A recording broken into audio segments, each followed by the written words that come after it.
Do you really think you've seen every action movie that's worth watching? If so, think again. On Netflix, you'll find all kinds of small indie thrillers, semi-obscure international flicks, direct-to-video treasures, and low-budget gore fests. Many of them you haven't seen, some you've never even heard of. Low-budget direct-to-video action flicks are far from a dying art. Just ask Scott Adkins and Jesse P. Johnson. Over the past 15 years, the martial artist and stuntman-turned-director have turned out nearly a dozen savagely violent action movies. And naturally, Adkins and Johnson's latest collaboration, Avengement, is their best yet. In the film, Adkins stars as Kane, a former martial artist who teamed up with his criminal brother only to get stabbed in the back. A 7-year stint at England's most dangerous prison pushed Kane to his limits, and now that he's out, he'll do whatever it takes to track down his brother and get revenge. God help anyone who gets in his way. If Avengement turns out to be your kind of thing, Netflix has a whole bunch of other Adkins and Johnson joints too, meaning titles like Savage Dog, The Debt Collector, and Triple Threat are just a few clicks away. Beyond Skyline, a sequel to 2010 Skyline, starts like your typical alien invasion flick. A major metropolitan city, in this case Los Angeles, brought to its knees by an extraterrestrial attack. A group of survivors who were forced to flee underground where they're slowly picked off one by one. An estranged father-son team must learn to put their differences aside and work together if they want to have a chance of getting through the crisis alive. You've seen this one before, right? Wrong. So wrong. Despite its conventional setup, it doesn't take long for Beyond Skyline to go completely bonkers. By the time the movie lands in Laos, where the raid star Iko Uwais uses martial arts to fight off aliens as a member of an underground resistance movement, you won't even bat an eye. Beyond Skyline has a little bit of everything. Mutant babies, human brains getting sucked out of skulls, and some seriously impressive special effects given Beyond Skyline's shoestring budget. And it doesn't pull any punches. If you're squeamish, stay away. On the other hand, if you love campy sci-fi madness, or if you just want to watch aliens die in all sorts of creative ways, buckle up. You're in for one hell of a ride. Sounds like fun. In the world of Revenger, criminals aren't just sent to prison. They're sent to AP-101, an impenetrable island where the worst people on the planet are left to fight for themselves. It's a dangerous, deadly place that nobody should want to visit. But then again, Kim Yule isn't exactly nobody. As a former Interpol officer who was arrested after waging a one-man war against a crime family that killed his wife and daughter, Yule has come to AP-101 to get revenge. He is the Revenger. Revenger isn't as flashy as many of the most popular action films. You won't find any long one-shot scenes or other camera tricks here. What you will find, however, is an able, impressive lead in Bruce Caan, who proves he's a force to be reckoned with in his first leading role, and some dazzling stunts and fight choreography. Revenger is also a surprisingly funny movie, especially given the subject matter. AP-101 may be filled with serial killers and psychopaths, but many of them act more like live-action cartoons than real people. They are quirky and weird and offer a welcome respite from all the killing.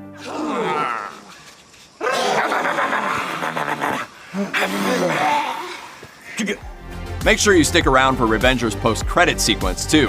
If Revenger ever receives a sequel, things are going to get wild. Miss the buddy cop films of the 80s and 90s? Then Gridlocked is for you. In the movie, Dominic Purcell plays David Hendricks, a grizzled, no-nonsense SWAT team leader who's paired with washed-up former actor Brody Walker after the latter is arrested for assault. The idea is that Brody will ride around with David as a form of community service, but plans quickly change after the training facility where Hendricks works is attacked by mercenaries who are after some money locked inside. Naturally, there's a lot of assault on Precinct 13 in Gridlock's DNA. That's not an accident.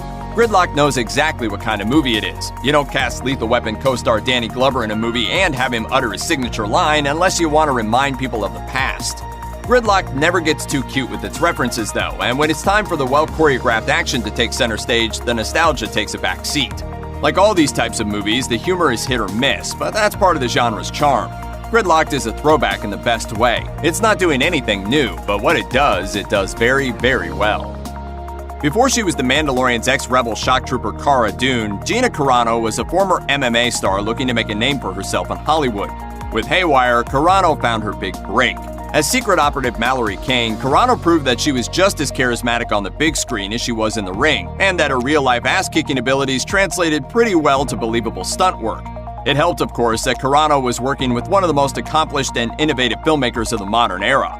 Steven Soderbergh is equally known for big-budget spectaculars like Ocean's 11 and quirky dramas like Logan Lucky and The Laundromat. But over the course of his career, he's made all kinds of movies. Of course he can make a tight, action-packed espionage adventure. He can make anything. Carano, of course, followed up Haywire with Fast and Furious 6 and Deadpool, while Soderbergh moved on to hits like Magic Mike and Logan Lucky. Ultimately, Haywire is just a footnote in their careers. Still, that's more of a testament to Carano and Soderbergh than a knock on Haywire. If you haven't noticed, prisons and prison escapes seem to be action movie staples. Well, get ready to add another one to the list. In Jailbreak, a Cambodian movie from director Jimmy Henderson, a team of 4 police officers must protect a high-profile witness during a jailbreak, a task made all the more difficult when a crime lord named Madame Butterfly puts a price on his head. Yes, Jailbreak treads familiar ground, but it's got style to spare. Naturally, Jailbreak made a huge impact when it was released domestically. For one, it's an action movie in a country that normally makes low-budget horror movies and romantic comedies. Jailbreak also boasts a cast full of international stars, broke box office records, and delighted viewers with its unique blend of action and comedy. The international reception was just as good. Jailbreak made its way to numerous other countries and impressed the judges at the Fantasia Fest so much that they gave it a special prize for its action sequences. It's a defining moment for Cambodian cinema, and it's well worth your time. If you're an action movie junkie, you've almost certainly seen Kickboxer, the cheesy 1989 Jean-Claude Van Damme vehicle that went on to become a cult classic. You've probably seen 1 or 2 of the Van Damme-less sequels, too. After all, there were 4 of them. You may have even watched Kickboxer Vengeance, the franchise revival that sees Van Damme's triumphant return to the franchise and adds Guardians of the Galaxy's Dave Bautista for good measure.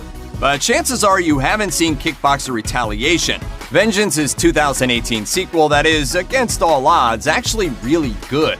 Don't just take our word for it, though. Over on Rotten Tomatoes, Kickboxer Retaliation has a whopping 92% rating. The story is nonsense, of course. The main villain is bioengineered for maximum violence, Christopher Lambert runs a Thai prison, and Mike Tyson shows up for some reason. But in this case, that's a plus. You watch Kickboxer Retaliation for the climactic 30-minute fight scene, not for deep characters or a plot that makes sense. Come on, this is Kickboxer. You should know what you're getting into. The Night Comes for Us is often compared to Gareth Evans' The Raid Redemption and its sequel, and for good reason. The Raid's breakout star and fight choreographer Iko Uwais offers the same services on director Timo Tchayanto's blood-soaked thriller. The Night Comes for Us is essentially 2 hours of dismemberments, decapitations, broken bones, and bullet wounds. It has so much blood that multiple critics have compared it to a horror movie. But even though it's loud and messy and disgusting, it's never boring. Tchayanto knows what he's doing and constantly deploys new and sickly creative surprises to keep you on your toes. The Night Comes for Us isn't a particularly deep movie, but it's an exhilarating one. If you want to get your adrenaline pumping, there's no better choice. Frank Grillo's unnamed ex-con, we'll call him Wheelman, has problems. His 13-year-old daughter is home alone with her sketchy older boyfriend. His ex-wife is suing for sole custody. He's being followed by a mysterious man on a motorcycle, and oh yeah, he's also in debt to the Boston mob, which means he has to serve as a getaway driver whenever he gets a call from his mysterious handler, no questions asked. Which is good, because Wheelman isn't a big talker. Huh? Chit-chat. I don't chit-chat unless it's about the job. It's a rough situation to be in, and it gets even worse when an unknown caller unexpectedly instructs Wheelman to leave 2 bank robbers at the scene of the crime and take off with their haul, which adds up to about $230,000 in cash. Complicating things even further is the fact that Wheelman only communicates with his boss via cell phone, making it impossible for him to know who's really in charge or who he can trust. Wheelman has an intriguing premise and manages to wring a surprising amount of tension out of a guy who's mostly sitting behind the steering wheel and talking on his phone. But the real draw here is the actors.